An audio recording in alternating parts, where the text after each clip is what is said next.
सेवा केंद्राच्या माध्यमातून या येणाऱ्या 12 महिन्यातील 12 उत्सव, मग त्यात सणवार वैकल्य असतील, तसेच त्याबरोबर स्वामी कार्याची जी वाटचाल आहे, ही वाटचाल परमपूज्य गुरुमाऊलींनी सर्व मानव जातीसाठी अगदी सोप्या भाषेत जर सांगायचं म्हटलं तर माणूस हीच एक जात आणि मानव हाच एक धर्म, त्याचा उद्देश सांगताना माऊली सातत्याने म्हणत असतात.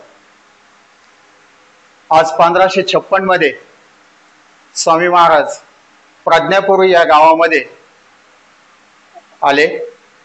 त्या प्रज्ञापुरीचं आजचं अक्कलकोट त्या काळातलं प्रज्ञापुरी म्हणजे अंधकार. त्या गावामधलं अज्ञान पण दूर करण्यासाठी स्वामी महाराजांनी श्री स्वामी समर्थ रूपामध्ये अवतार धारण केला. तो अक्कलकोटमध्ये खंडोबाच्या मंदिराच्या ओट्यावर.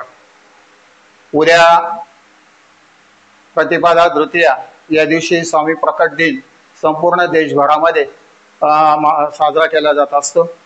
आपल्या अकोले केंद्रातच काय, संपूर्ण महाराष्ट्रात आणि महाराष्ट्राच्या बाहेर 70 देशांमध्ये दिंडोरीपर्यंत स्वामी सेवा केंद्राच्या माध्यमातून उद्याचा हा प्रकट दिन सोहळा अतिशय मोठ्या उत्साहाने साजरा केला जात असतो.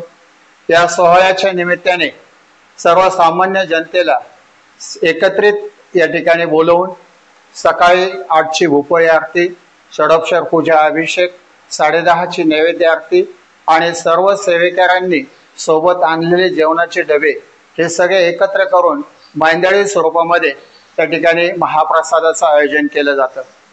लाखोच्या संख्येने भाविक आपापल्या परीने ज्या ज्या ठिकाणी स्वामी महाराजांचं स्थापना आहे, दरबार आहे, किंबहुना मंदिर आहे, मठ आहे, केंद्र आहे, अशा विविध ठिकाणी जाऊन महाराजांचे आशीर्वाद प्राप्त करून घेत असतात.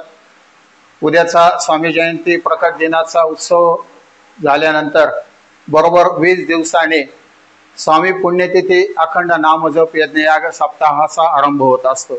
या चैत्र महिन्यामध्ये अतिशय महत्त्वाचे या वर्षाच्या सुरुवातीचे हे 2 उत्सव खूप मोठ्या आनंदाने भाविक आणि सेवेकरी या ठिकाणी साजरे करत असतात.